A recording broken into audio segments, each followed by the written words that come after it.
I think a lot of people think that the number one symptom of perimenopause is stubborn weight gain. And yes, that's often why women... Or hot flashes. Yeah, or hot flashes. Yeah. Or poor sleep. But no, it is irritability. It is the way your partner is breathing and eating. So you're absolutely right. Irritability, yet we don't talk about that. No, and because it can feel like it could be brushed off or brushed under the rug of like, oh, I don't have the level of resilience. I think one of the things that I have experienced and other women I know in this transition, because I'm going to be 45 literally in a couple days, is things that were effortless. I didn't have to think about, like put a blindfold over my eyes, put my hands behind my back, like I could do it all day, any day.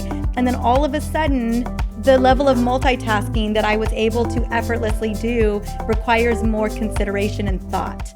Dr. Mindy here. Your body is in a war zone. Different parts of the brain get activated depending upon how stressed you are. When you look at it from that inflammatory... It's interesting. I mean, that has some merit to it for sure. And you can't control everything. I'd say. And what about a woman who is not pregnant, but she's aiming? I always welcome people to the podcast because I feel like it's welcoming people into my home.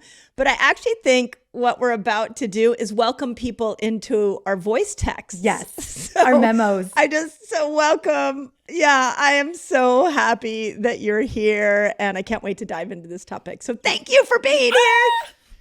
I'm here. I can't wait. So here's where I want to go with this conversation. But before we do that, I want you to go into a little bit of a background on you and like how you got your mind so heavily wrapped into hormones, which I think happens to all of us when we hit rocky places.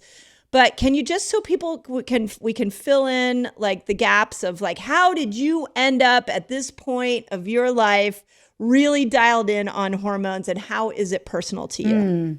It is so deeply personal for almost all of my life, but especially, yes, it's especially like I'm like, at what point in time are you looking for, Mindy? I'll pick the point where it really felt like a point of no return. I was 30 years old. My mom was actually 48. So do the math. She was 18 when she had me. And she was going through serious, scary, what I call kind of a nightmare of symptoms in perimenopause. And I myself, kind of looking forward, I was also struggling with what I thought was like, ooh, are these precursors to what is to come? So I was dealing with major deregulated cortisol, estrogen dominance. So the symptoms were painful, heavy periods, bloating, migraines. But ultimately, I had a hard time just getting myself out of bed in the morning. And it was in this time where not only was I kind of helping my mom or at least understanding what she was going through, but also all of the women in my practice were in perimenopause. They were in midlife. And they were being siloed into statins and metformin and sleep medications and anti-anxiety, SSRIs, all the things. And I was like, there's something greater at play here versus siloing women. I call it like the perimenopause starter pack, where we're just putting women on all these medications for all these different things. And I was like, there's a bigger root cause here, and that's shifting hormones. And for some of us, we can see, hormones going out of balance due to lifestyle or trauma or stress. And so for me, I had been running like a freight train until I ignored all the whispers. I ignored all the like, hey. Me too. And then I just got me too. slammed. Just so Yep. It's such a good comment. Go ahead, keep going. But yes, the whispers turned into screams. Oh, for sure. For sure. Turned into, I can't get out of bed. And I was like, what have I done? And it's always that too. I think a lot of us, we really do blame ourselves. It's like, oh gosh, what have I done to me? How old were you? I was 30. Oh, wow. So really early. I was like, oh goodness. And I knew that whatever I did moving, I was at a crossroad. I could go one way or I could go another. And I knew that the way that I had been living my life, I was borrowing against myself for so long. I used to think activating that stress response system was a superpower. I used to think that was a slight edge. I'm like, oh, I will beat somebody else out because I'm going to leverage against myself. I didn't know that's what I was doing. And eventually I couldn't get up in the morning. I had no cortisol awakening response. I basically just tanked. And I remember going to a hormone doctor because, you should always go to somebody else. And they ran my labs and it was a hot mess city. It was just, but all I was recommended was Zoloft and get on hormonal birth control again. And I thought, man, we have got to do better, especially when I think about that is often the standard of care for women in the perimenopausal transition. So what my mom was being offered at 48 was what I was being offered at 30. And I was like, whoa. Yeah, because we only had, like, back then we only had like 5 things to offer. This was 2010. Like antidepressants and, you know, a handful of other things. So, Ambien. Oh, did they give you no, Ambien? No, I to was sleep? still, I mean, I was obviously overtired. Like I was sleeping deep into the morning. So it was my being able to get awake. And I, obviously, never looking at like mitochondria, never actually addressing. That was the thing that was going to fix my hormones. That was going to regulate my hormones. I'm like, I'm pretty sure you can't regulate hormones with endocrine disruptors that just shut the whole system down.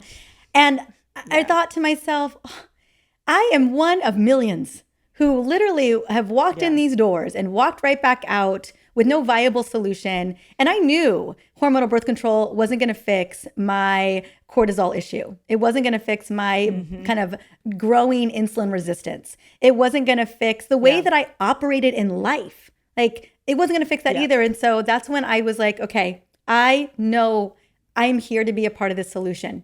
If my entire practice is me, just older, and I know that there's other women just like me at this age too, or even younger, that there's got to be a better way. And we've got to have a much more integrative approach, a loving approach to taking care of women. You know what I'm thinking? An interesting question to ask a doctor who is helping you through menopause is what their menopause experience was. Because I hear this, I sit here with so many doctors that are, female that are like, you know what? I hit a wall and then I created my own solution and then I went and taught the solution. And I think it's, we have so many women that listen to this podcast that are trying to figure out how to navigate the perimenopausal years. And I'm starting to think, literally the first question you should ask yourself or ask your doctor is, what was your experience? I agree. And how did you navigate Don't it? you think? Yeah. And how did you navigate was it? With an IUD and some antidepressants and, just claw your way through that moment? How is it? Because is that going to be my recommendations? That's how right. did you navigate that journey? I mean, I think I told you this. Again, people are getting a glimmer of what you and I voice message back and forth. But I just went and saw Dr. Felice Gersh. And when she sat down with me, she spent 2.5 hours going through my whole medical history, which was really nothing. And then there were like some root cause stuff. She's like, I had a traumatic near-death experience in my 30s. And she's like, have you gotten trauma work on that? I'm like, oh my God, what doctor asks you that? Which was so amazing. But then we got to this point where she's like, I want to turn you into a super ager. And I was like, what's a super ager? And we go down this whole thing. Well, she's 72 years old. And she looks great. She's still like functioning really well. And I all of a sudden found a wise elder. And I was like, look at this woman has had her own menopausal journey that is inspiring to me. And she wants to collaborate with me and work with me, not shame me and give me antidepressants. So I just want to point that out because I think it's really important that we understand the person delivering the message to us. Oh, absolutely. And that if they're hearing our goals, what are their goals? How are they framing our journey, in their mindset? Yes. But then also, how are they collaborating with us in terms of who we want to become, how resilient we want to be in this journey? And so, someone who will walk with you and someone who is open to you questioning and kind of a very interactive conversation and being open to bigger resources and asking other people in case something comes up that they're not 100% clear on, like someone who's willing to go the journey with you. Yeah. Yeah. Which brings me to the next part of my perimenopausal journey and something you're really talking about and experienced yourself. And I'm so happy you're talking about it. So thank you. Is the mental health changes that we're seeing with women. My audience knows if they listen to me, I'm almost 55. I'm postmenopausal, but somewhere in my mid 40s, it was like somebody took my brain, took it out of my skull, and then put another brain in there and said, okay, try to use this one. And I found myself irritable, easily agitated, yelling at my children. I've never yelled at my kids like that before. Everything was annoying me, including my own thoughts. And it shocked me. So can you talk, I know you had a very similar experience, but can you talk about what you've saw? I know you've had some other additional brain stressors, and what you're seeing with women, just so women can feel heard and seen and understand that they are not alone, and really give context to these mental changes that women are experiencing. Absolutely. I think I want to start off with, any woman who's in the 4 to 10 plus year transition that is perimenopause, where we are in a profound brain reorganization, that you are definitely not alone. Yeah. That 8 out of the 10 symptoms of perimenopause are brain related. And most of those are mood related. I think a lot of people think that the number one symptom of perimenopause is stubborn weight gain. And yes, that's often why women or hot flashes. Yeah, or hot flashes, or poor sleep. But no, it is irritability. It is the way your partner is breathing and eating. Yep. Everything. Oh, yeah. Yes. I remember this one time, it was during the pandemic, that I literally was lying in bed and I swore I could hear my teenage son chewing in the kitchen downstairs. I came down and I was like, who's chewing so loud? And everybody looked at me like I was a freak. And I'm like, you have to stop. You have to close the doors. You're chewing way too loud. And then I went upstairs. I was like, who am I? What is going on here? So you're absolutely right. Irritability. Yet we don't talk about that enough. No, and because it can feel like the daily pain points. So often women, it could be brushed off or brushed under the rug of like, oh, I don't have the level of resilience. I think one of the things that I have experienced, and other women I know in this transition, because I'm going to be 45 literally in a couple days, is things that were effortless. I didn't have to think about, like, put a blindfold over my eyes, put my hands behind my back. Like, I could do it all day, any day. And then all of a sudden, that requires effort. Like, the level of multitasking that I was able to effortlessly do requires more consideration and thought, more planning. And there's something about, you're like, oh my gosh, like, again, took out the productive, efficient, mega mom brain, and then replaced it with this perimenopause brain. And you're like, whoa. Like, my obligations are still require this level of capacity, but now my brain is operating at this lower level of capacity. And that can be very disalarming, because we are. Help us understand that. Like, why is that? Because I feel like if you understand something and you make sense of it, then it feels a little bit calmer, at least to my brain. I'm always trying to make sense of everything. So I know you had Dr. Mosconi on the show not too long ago, and I'm sure she talked about that women undergo 3 major brain reorganizations. The first one is puberty, right? And I mean, what a wild ride puberty was for all of us, especially our parents. Right. And that is like a good 8-year transition where we come online into our reproductive years, around 20 years old, right? The brain is still vastly developing, but we prune back. Gray matter shifts, we prune back. I think it's like 40+% of our neurons. It's a huge amount. Like, so you're trying to navigate life and maybe boyfriends and classes, and your brain is literally being rebuilt. And so no wonder perimenopause can feel so challenging. The next one is pregnancy and postpartum. And any mom listening, that once you become a mom, there's no going back. You will never be. You never know where your keys are again. That and like our protector energy, our knowing where our children are at all times. You could pick out your baby out of a lineup of 50 babies. I mean, it's impressive. The amount, you're just all systems focused on protecting that child. But constantly, I did a major check-in with my nanny and Alex. Like, you should see the little checklist I'm running off for my little 3-year-old. So postpartum. And then again, hormones are kind of menopausal range in postpartum as well. So major brain reorganization, hormones tanking. No wonder we see so much depression and anxiety and overwhelm put in sleep or lack thereof. And here we go. Then the third one is perimenopause. That is, and I think, in a lot of ways, it's a higher stakes transformation, because I feel like there's more.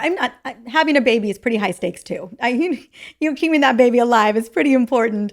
But perimenopause, you mostly have family, you've got partners, you've got parents, I have a sick sister who, I'm always getting involved in. She had a stroke last year and she had a major spine surgery this year. And so I'm always involved in her. So I always say, often it's sick parents. It's a sick sister. And so there's just a lot more life circumstances that are happening. And we know that our gray matter declines. We trim back those neurons again, even white matter. But then with estradiol and progesterone dropping, progesterone is a powerful anti-inflammatory as allopregnenolone. And then estradiol has receptor sites to dopamine, serotonin, talking about motivating hormones. Progesterone stimulates GABA.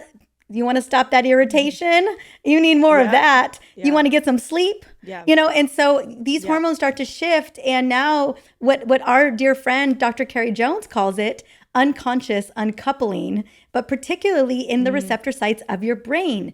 And so your brain at times can be in a bit of an inflammatory state due to an uncoupling of these receptor sites at inconsistent times. So that's what's happening in the brain. We also see a decline in glucose metabolism. Yeah. Yeah. Well, and Dr. Mosconi and I talked about that because I was like, I see so many menopausal women that once they learn how to fast and they get some ketones in, they get their brain clarity back. And I was like, do we have research on menopausal women and ketones? And she goes, no. I was Not like, yet. Can you get on that, please? Yes, there isn't a lot of research on menopause brain or perimenopause brain. What little we know, this is what little we know. It's a little bit more than what I just shared, but including the estrogen, not only kind of the binding of estrogen and how critical that is to glucose metabolism, but that lack of metabolic flexibility and how critical that becomes to the brain in menopause. I mean, that's why I love your work because that's how we shift. If the way that our brain receives energy shifts and we become more resistant to that glucose energy, well, then we better find another energy source. That's right. So, okay, walk through, and you can do it from a personal lens because, again, I just want to point out that you're not only talking from an expert hormone slant, but you're talking from a perimenopausal slant. Walk through how the symptoms, because I can tell you when I was going through perimenopause, there were a few symptoms that shocked me. Probably the biggest one is that I couldn't do the same amount of work that I used to do in a day. I would say that symptom's actually still around. Like I used to be, you give me a 10 to 12 hour workday and I would pump that out with a smile on my face. Now I'm like 5 hours. I'm like, I'm done. I've had enough. So let's just walk through some of the major brain symptoms so that people can really understand that it's not their fault. It's not their fault. That it is menopause. It is, yeah. So the kind of the first brain symptoms that you'll notice, I'd like to just walk you through that timeline.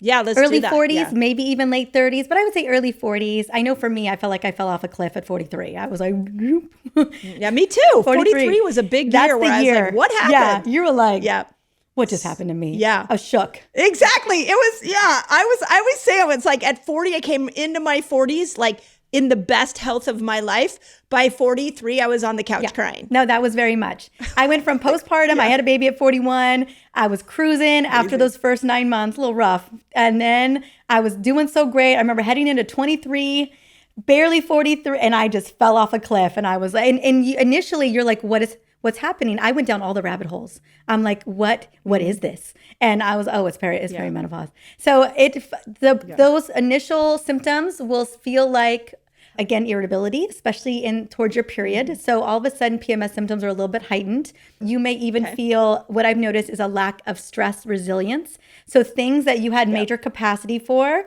you don't have that capacity. These longer work days where you're juggling all the things, you work your 8-hour shift and then you go into mom mode for another 5 hours, you realize you don't have it in the tank. Someone's asking you some very cerebral questions and you're like, my brain stopped working at 5 o'clock. If I made it to that point. So you'll notice, again, brain fog, not an inability, like how women describe it is I'm not as productive because there's always languaging around like how am I showing up? So I'm not as productive. I'm not able to do as much as I used to be able to do. I find myself not having as much patience or understanding or compassion for a lot of circumstances. Yep. My sleep is beginning. I'm having a harder time going to sleep. I feel wired and tired at night before bed. And I'm maybe even waking up at night in the middle of the night. And then the other thing that may be even more so for me, it's not even just irritability, it's anger and rage. So there'll be a couple. Oh yeah. That shocked me. It scared me. Oh yeah. I remember where I felt like there was this, like a demon trying to get out of my body. Yes. It was like a fire inside of my system that was looking to get unleashed. And I'm still trying to gentle parent to my 3-year-old at the same time. Right. So that the rage and the anger was very scary for me. And then the lack of word recall. I'd be in a conversation with you, where I would be in an interview, or I would just be talking to a bestie, and all of a sudden that word just fluttered away. It was never coming back. It was never coming back. So the lack of word recall, lack of concentration, and also alertness. So those are kind of those early symptoms. And again, they can look like maybe I didn't get enough sleep last night. You know? They're sneaky. This is why I want to unpack this, because I see it now looking back. But when I was in it, everything you just said looked like, this is what my brain said. I'm burnt out. I don't want to keep doing my job anymore. My husband is annoying me. Like, why is he not treating me the same way he was before?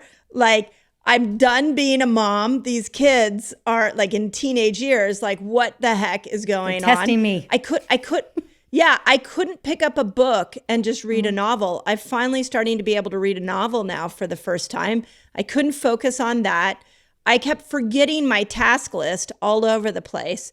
It literally felt like somebody had given me 2 legs and said, okay, two left legs. And we're like, here you go. Try to walk. Every day I felt like I was tripping all over myself.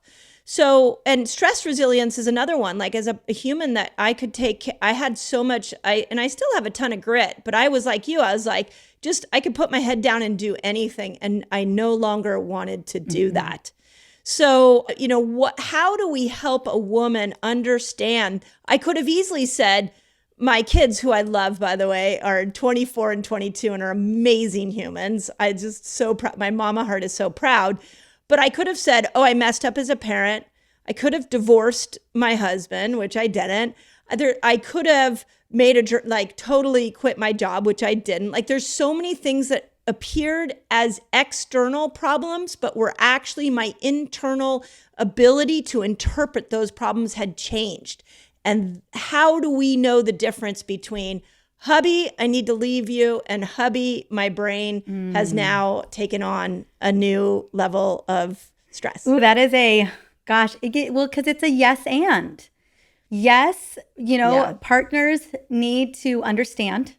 Yes, partners need full-on communication.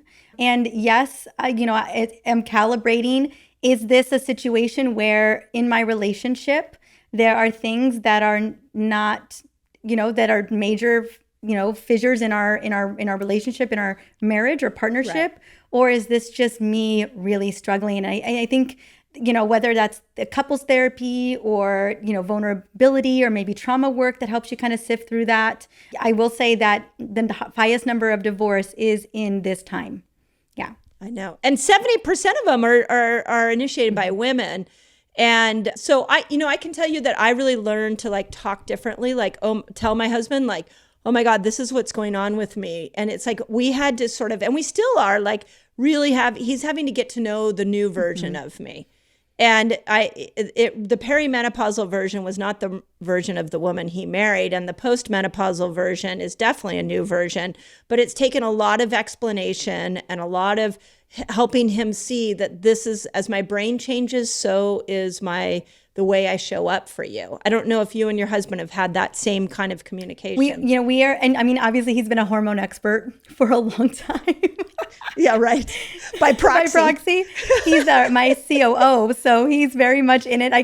When I'm talking to women at an event and I'm taken up, they'll ask him questions. They're like, well, we can't get to your wife, but let's ask you. Oh my gosh. Oh my gosh. That's so great. That's so great. One of the things that I think, especially if someone's in perimenopause listening, particularly what I notice after, whether I ovulate or not, Some months I don't. I'm very much, my cycle runs 26 days, until it's not. I don't, who knows what day, what cycle, it's not going to be 26 days anymore in perimenopause.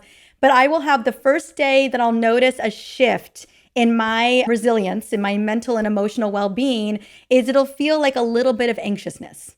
It'll feel like a little bit of stress, a little bit of life is a tiny bit insurmountable. Now, 2 days ago, life, same problem, same issue, same stuff. My brain just is reorganizing it differently.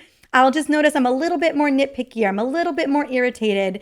And Alex will be like, what's going on here? And then the next day, it'll be so obvious. It ascends up, like it ratchets up. Like all of a sudden, I'm super irritated. I'm more angry. And then we're like, oh, we know what's happening. Yeah. So I'll announce, especially if I'm feeling a little bit of irritation or a little bit of overwhelm, I'll say, hey, I'm noticing that I'm feeling a bit more overwhelmed, and my schedule, I didn't stack it to support me as well as I would love. And we have a 3-year-old. So I'm like, is there any way in the next couple of days you could take over all of nighttime routine?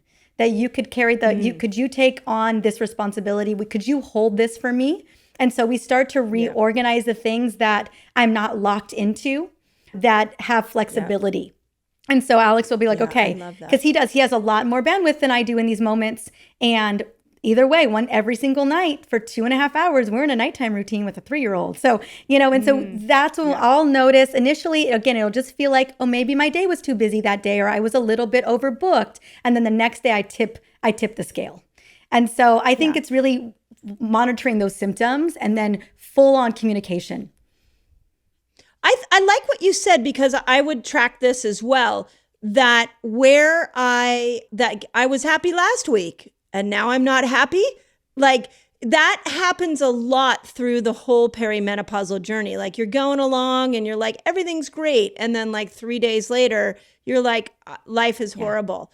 I've actually seen some interesting research that they say that the part of the brain that gives you suicidal ideation actually gets stimulated when you're going through menopause. You start like sort of dreaming about taking yourself out, which sounds horrible, but it is part of the brain, what I call the brain remodel project. Like the brain is remodeling itself and changing itself.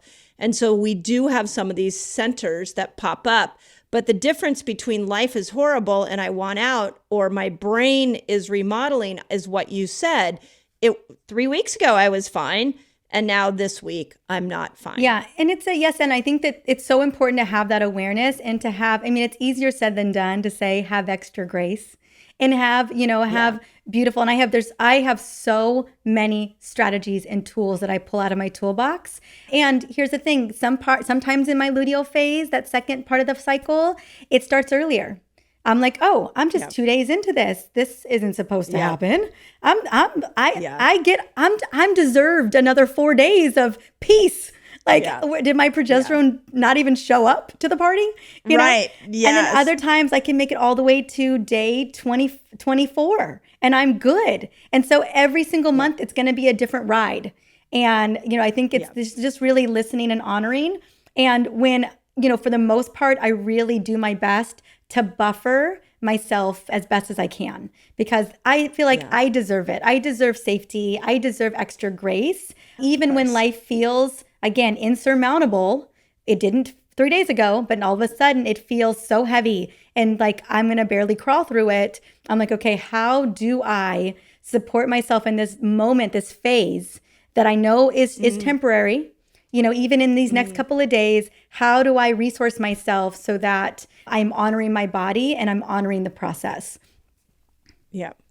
Okay, talk about some of the Toolbox tools that you use, because some of them you and I have talked about that are just phenomenal and they're free to everybody and I want people to know them. But what I'm hoping is that as people are hearing themselves in this conversation and understanding that their mind they're not going crazy, I also am hoping that we can really come together, put our brains together to be able to help women figure out, like, what do you do in that moment? So you've hit that moment where his breathing is driving you crazy.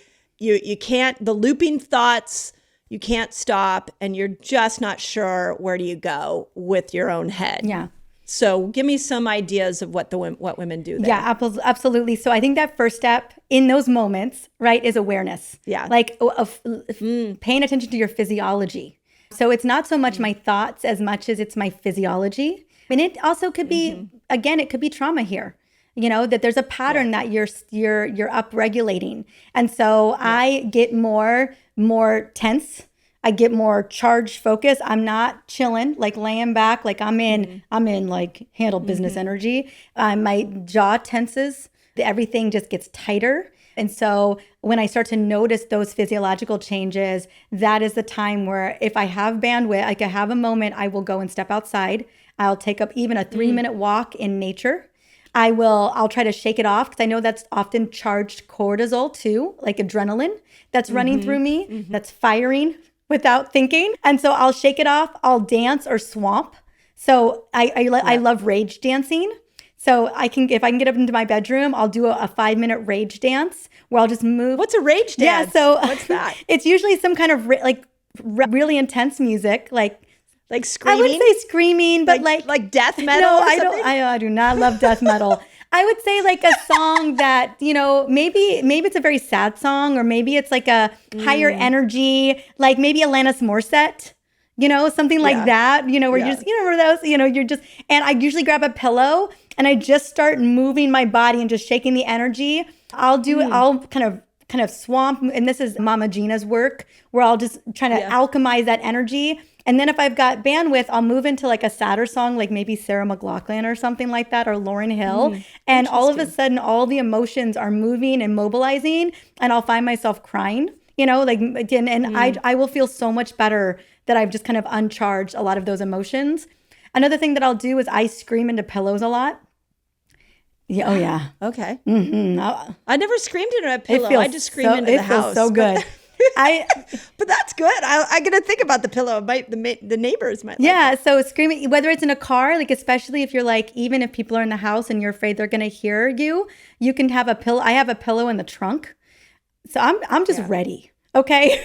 So I'll scream in the pillow. You kind of said 3 things though that I think are really interesting. Walking became my absolute go-to menopausal medicine.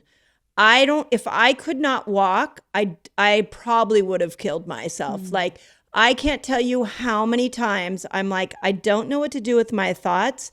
And I've literally put my tennis shoes on and I just walk.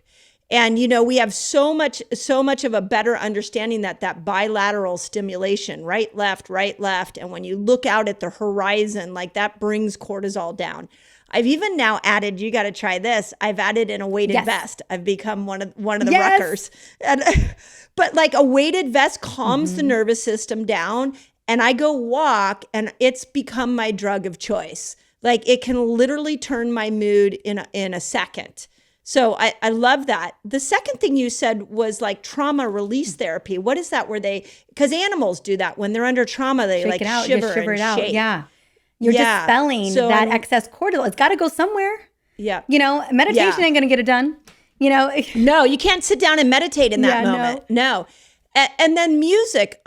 Me and music have become besties through this perimenopausal journey. And my kids actually said to me, why do you listen to such sad music?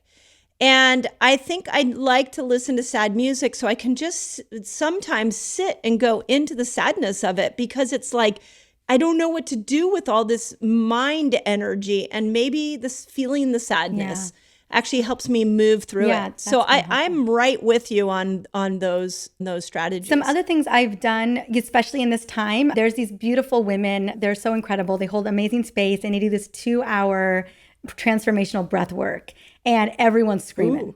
Everyone's screaming, and we're talking. Oh, that's it's great. It's mostly 80+% women. It's like 20 people can be in this room, this living room. It's in a living room. And I usually go twice a month, and I am just moving it out. And they'll do energy work while you're doing it. I mean, if you're not crying, it's a guaranteed cry moment. You're going to cry at some point in this 2-hour breath work. So I'm heading there in next Friday. So that's been helpful. Wow. Also somatic, like you said, more of those somatic kind of in your body. So I have a weighted scarf that I'll put around my neck that will just calm my system, kind of like the weighted vest that you were talking about. Breath, even for me, like a 30-second, 1 minute kind of breath work exercise, whether if it's the kind of the longer the longer exhale versus the inhale. I think it's a 4-7-8 breath that I'll do, but I'll also run through the holotrophic breath, where it's the really more intense breath to move it through, because I'm just trying to move energy out. Right. Me too. I'm also really down to just own my emotion. I'm feeling irritated. I'm feeling mad. I'm feeling angry. I'm feeling rageful. And then asking myself, like, well, where is that in my body? Where is that coming from? Is it my stomach? Is it my heart? Is it my throat? Yeah. And so getting more in tune with my body and really understanding where I'm holding on to those emotions. Because I have an ACEs score of a 7, a child adverse, score, an adverse childhood event score of a 7, I knew that trauma was going to play out in a lot of different ways potentially. Yeah. And I feel like, I wouldn't say that it's made my perimenopause easier. And so I really honor that too. It's like, there's this trauma that I'm working through. So I do a lot of parts work. I do EMDR. So I go work with, I work with a trauma-informed therapist. And so even though I do a lot of the free tools and I'm very consistent, I walk sometimes 4 times a day, because I just need to be out solo, just being outside, moving my body, maybe listening to something, maybe not, and having really scheduled alone time more than anything, just giving myself space and bandwidth. Yep. And then the other thing that I really rely on are my best friends, who can hold space and capacity for my really big, intense emotions. Sometimes I feel like my partner, because he's in it, can't always do that for me. He doesn't have as much compassion as my besties do. That's been huge for me. I will voice memo. I mean, like, it all comes out and I can just send it off and it just feels so much better. Yeah. Let's go back to the trauma and then we're going to the friends, because I have a lot of thought on the friends. Do you think that traumas, since you know that you had a traumatic childhood, do you feel like you can handle traumas when you're locked and loaded with all the right hormones and neurochemicals, but once they go away, those traumas, if they're left unhealed, they're coming out, and they're all coming out, and all of a sudden now you are sitting in a life of trauma that needs to be addressed? Yeah, I mean, we can only hide from it for so long, and I feel like perimenopause. Whether it's the universe, I don't know.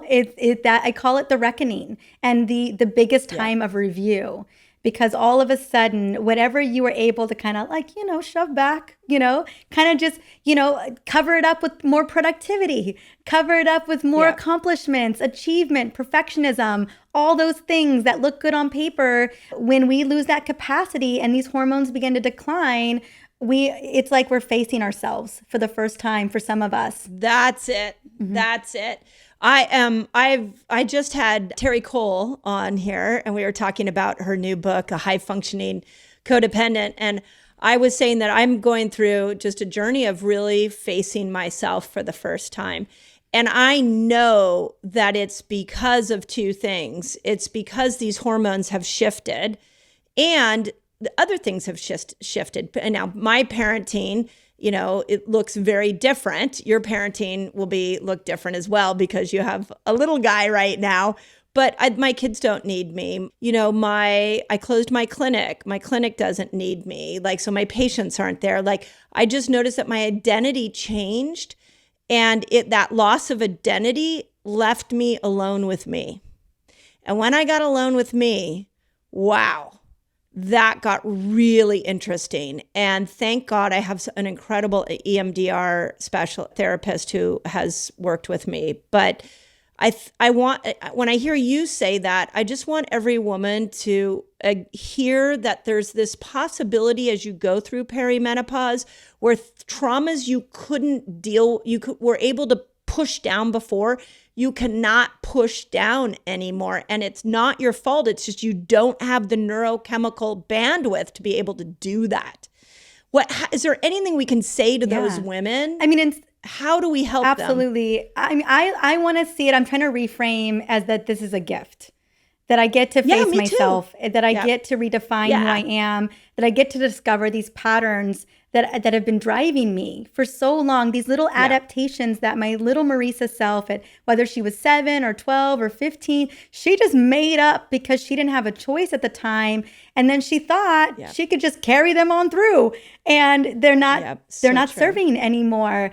And who I'm becoming, I get to honor her, and I get to honor the adaptations and the things that have made me me, but I also get to decide, is this what I want to bring into my next phase? Is this what's going to up level me into the kind of woman I want to be, who I want to show up as? And I don't want to effort my way through life anymore. I'm exhausted. Yeah, me too. Yeah, I'm exhausted too. And this is the thing, like I feel like we're all exhausted. And then we come roaring into perimenopause exhausted, and then all our neurochemicals change, and all of a sudden our brain and our body's like, here you go, deal with your traumas, learn how to communicate differently to your spouse, and it's just a lot to handle, which leads me to my next point, and one that you and I really bond on, which is my friendships, my girlfriend friendships used to be fun and exciting before, and now they are like medicine for me.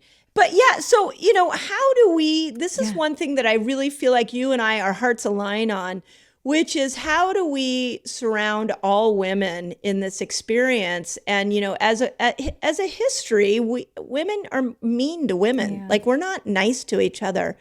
And I feel like menopause is a time to change that. Because any woman that's going through a hormonal transition deserves a hug. I've even stood and spoke at conferences in front of thousands of people. And I ask all the perimenopausal women to raise their hand. And then I tell everybody, look at those women, and at the break, go give them a hug. Because this is a time where we need to come together as a collective and support each other, and lean into each other, not tear each other apart. 100%. I will always say I take care of everybody by taking care of women. I have been a champion of women since I was so young. I don't even remember. And so I've been really blessed to always have beautiful, amazing women around me. But even in this stage, very specifically in this stage, the caliber of deep connections is so much more than it's ever been. And again, I think what it all comes down to, especially in the menopausal experience, is feeling safe and feeling belonging. That's what matters. Safety's huge. Yeah, safety because safety is oxytocin. Yes. Woo. And belonging. Yeah. They're both oxytocin. Yeah, and they trump cortisol. So, they totally oxytocin is the only hormone who can just shut cortisol down. She is the queen. She really is the queen hormone right there. She is. And so, it's especially when we're going through it and it could feel like our world is getting smaller, that's really the opportunity to step out. And it may feel a little bit scary, especially if your experience has been, man, I've had a lot of mean girls or women, it's more surface level. And if that's been the case for you, I just want to invite you to take that first step. Maybe it was somebody that you used to be best friends with while you were moms, or someone that you went to yoga with all the time. And then, things like the pandemic hit and people moved and there was a massive reshuffling. I think women felt more alone in that time than ever before. And many of us may not have recovered from, that loss of friendship and connection as well. And so I say go back and reach out. I send memos to friends who I haven't talked to in a while, at least once a week. And even if I don't hear anything back, I was memoing a friend of mine about 2 months ago, and I didn't hear back, and I memoed again. I didn't hear back, and then I got a message from her husband, and she has been diagnosed with Lewy body dementia. Is one of my best friends. And, it's one of those friends where no matter where you are in life, like no matter how long it's been, you just come right back together. And I didn't, at the time where I was sending these memos like every month or so, and I didn't hear back, I didn't think anything of it, but then come to find out that she was really leaning on those at a very, very hard and difficult time.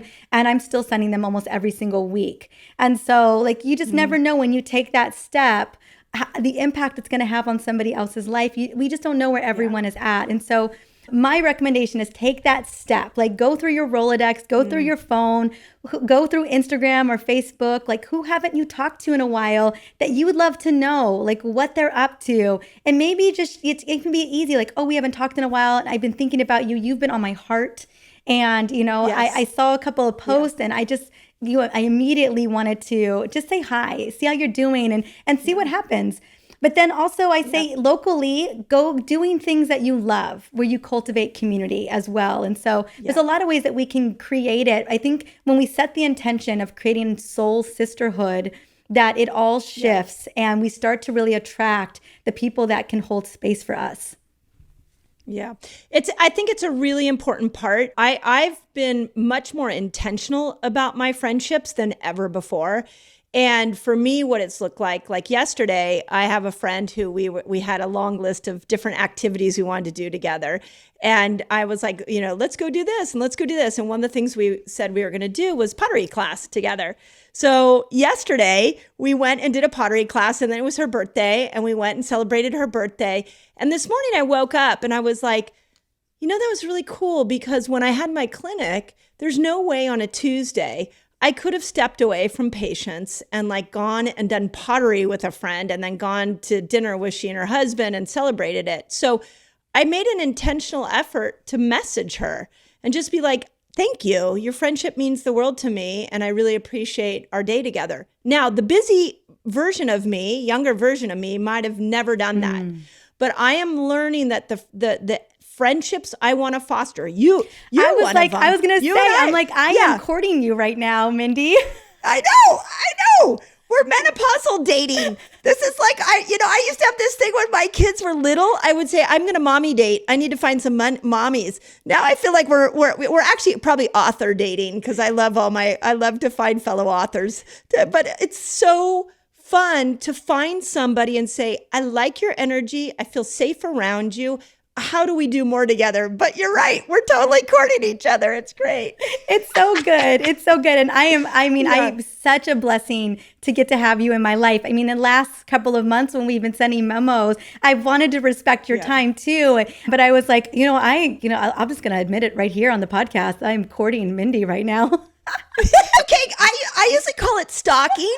I usually say, I literally will tell people, I stalked you, and then they laugh. I'm like, no, you don't understand. I just love what you're up to. I love who you are, and I wanted to get to know you. It's just, I say stalk because it's funny. That's hilarious. So I found a sexier, I was like, let me find a sexier name for it. But I think, and really time, you're right. It's commitment, it's time, but it's so worth it. One of the other things that I did this year that really shifted a lot of my stress is I'm reading romantic fantasy books. And I have a whole list. And I bet Alex is enjoying that. Exactly. And I have all these book besties. I keep gathering book besties because I'm a researcher we're researchers by trade. And so, I am consuming I think I've read 45 of these since March. So I'm going through a series and all the things, and I've ranked book boyfriends. If you want to be the ultimate book boyfriend, I know who he is. I know what series you need to read. And so, oh my God, I have love all these friends. So much. This is hysterical. They're reaching out and they're like, okay, I just finished the series. Oh my gosh. And it's just once someone's reading something that you loved, it's just this moment. And they're like, okay, what do I read next? And so I find I have all these memos coming in, either in Instagram or in my phone of the next book boyfriend. And so that has been so much fun. Okay, tell us where we go with romantic fantasies. Where's my door in? And we should probably let everybody know, because I'm going to go order them. The big romantic fantasy author right now, the two of them, Rebecca Yarros with the Iron Flame and Fourth Wing, a little bit younger. Okay. And then Sarah J. Maas has sold almost 5 million books this year. So Throne of Glass and A Court of Thorn and Roses. But my favorite book boyfriend is Luther. And he is in author Penn Cole, and it's the Kindred Curse Saga. And book 4 is about to drop. So I'm so excited for that. Yeah. Okay, I'm going to go. I'm going to have to. I love this. This is the power of collaboration, is is learning things like this. So the other interesting thing is I have a friend who loves to travel. And so she asked me last year if I wanted to go to Turkey. And I was like, yeah, let's go. And so we're actually going in 2 weeks. And then we both love to read books. And she's like, well, we need to read a book about Turkey. So she researched a historical novel. So we're now both reading it together before we go on this excursion. So good. And it's just, this is soul food. Like this, like, it, you know, maybe my 30-year-old self wanted the big house and the nice car. My soon to be 55-year-old self just wants connection with humans and as many lovely ways as I can. Like literally, I can't get enough of connections from heart-centered humans that fill my soul. It's become my quest for my life, is to find those people that light me up. I honestly think it's everything. When I check in, like what matters most, and not that mission and purpose isn't so important. And goodness knows that's been the driver my whole life. But like when I tap into awe and joy and safety and belonging, like it is spending time with my favorite people in real life as much as possible. And so I have a birthday party planned this weekend, and I'm literally only having this birthday party so that I can bring my favorite people together. That is why I'm doing it. I want to be the reason that people come together. And so that to me is everything, at least right now, especially when, you know, again, rage takes over and anger and irritability. And I want somewhere that's a safe place for me to express those emotions. And they don't live in my house and they don't breathe, you know, in a way that I don't like. And so. Yes, exactly. You know? Yes. I have a lot more compassion for my friends than I do my partner. Oh, yeah.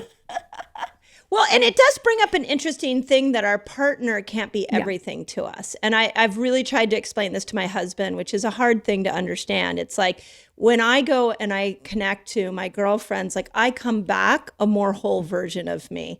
And I can actually give to the relationship. And he's starting to understand that. But again, it wasn't until I went through perimenopause that all of a sudden that became a necessity. It was like, don't get in front of me and my besties. Like all I want to do is hang with them because they're the thing that makes me calm and happy at this point in my hormonal journey. So totally love this. Yeah. Right. Oh my gosh. I just love you. And thank you. You know, just again, I'm watching what you're doing. I know you're embarking on writing a new book, and I think it's the most important thing that's happening in the culture right now is so many of us are like, look, here was our experience and this is how we managed it. So, you know, I know in my heart that like we saved somebody's life today just by like being transparent with what we've gone through.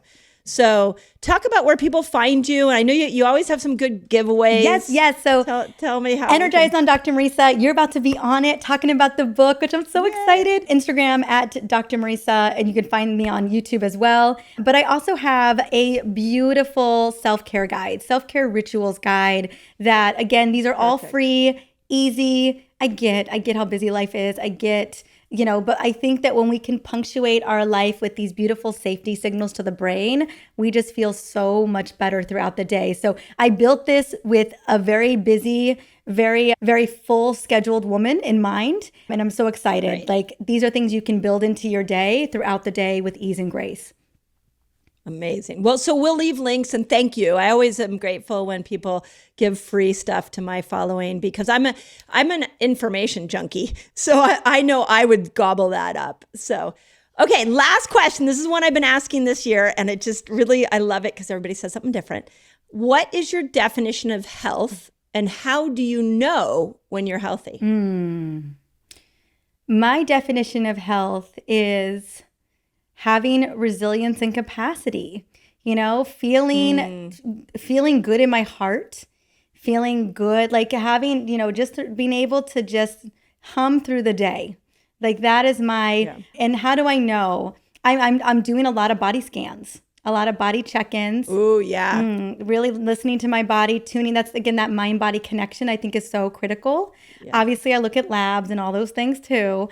But that, I mean, I think a daily check-in, because women, I think we're the ultimate biohackers. I think we're the ultimate pivoters. And so if I do a body scan and I'm like, ooh, like I'm feeling a little bit more tired, or I feel like I need a kind of a little reset, a walk reset, I will make that pivot if I can in real time to kind of up level that energy.